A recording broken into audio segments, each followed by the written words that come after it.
So the no takers situation.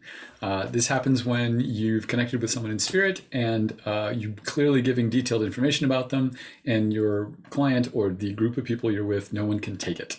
It's very frustrating, and it definitely happens for several reasons. Probably the most common is what John Edward calls psychic amnesia, and that's just people forgetting in the moment, not realizing, oh yeah, I understand who that's for.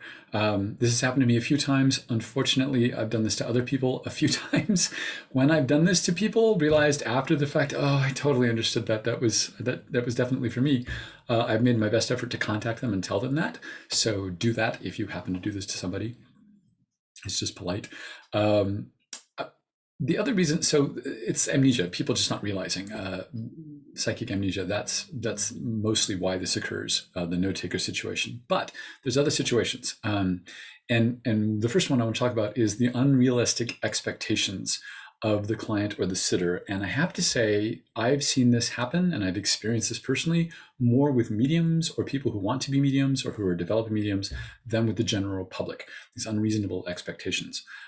So for example, when I first started developing, I was in a practice circle online.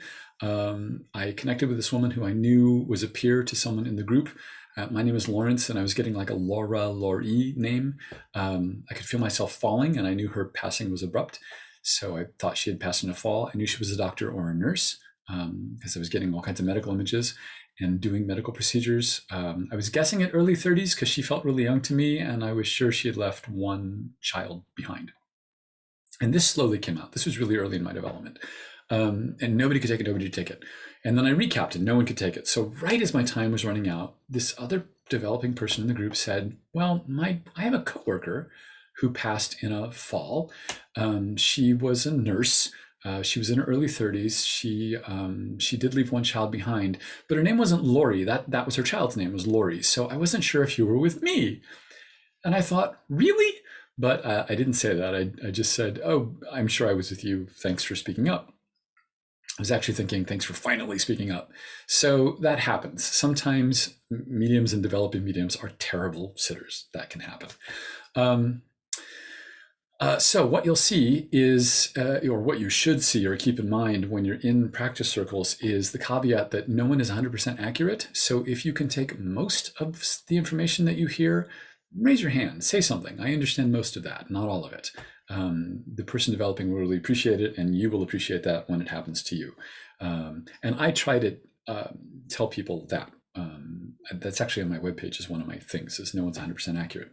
So when this happens to me on a one-to-one basis, this has happened with clients where I've definitely got someone and they're like, no, no, no. And after many times I've realized, I now say, is there a specific person you want to hear from? Like one person. And when I get this no, no, no thing, every single time they've said, yeah, there's just one person I really want to hear from. So I tell them nicely, kindly, because these people are in grief, right? I don't have him or her right now. I've got this, whoever this is. So let's figure this person out, and then they'll probably lead in the person that you want, which is how that happens for me. When someone really wants to talk to somebody, I often get a more obscure connection, and then I get the person they really, really want. And I have to say, if I haven't said this in other videos, that when you are sitting, being read, anybody can come through. Even someone you didn't know, but you know enough about. So your spouse's grandparent, if you never knew them, but know enough about them to recognize them in the information that's coming through, anyone can come through in a reading. You'll hear the phrase spirit is intelligent, or the spirit world is intelligent. I agree with that. I love when they get us to say things that we don't realize are meaningful. I think I said in another video, the Glenn Miller thing, the family name was Miller, and that's why I was saying Glenn Miller. So fairly recently, I was, a friend of mine and I were just reading each other, practicing on each other. And I got a man for her in spirit really clearly. And I said, all of a sudden, he's showing me an aerial shot of the city of Glendale. She said, oh, he died in Glendale. I said, great, that's why he's showing me that. And then as we were talking about it afterward, it turned out that he died in Glendale, Arizona. And what I was seeing was Glendale, California. But that didn't matter. It was a clever way to get me to say the name Glendale, because that was meaningful to the sitter. So that was really cool.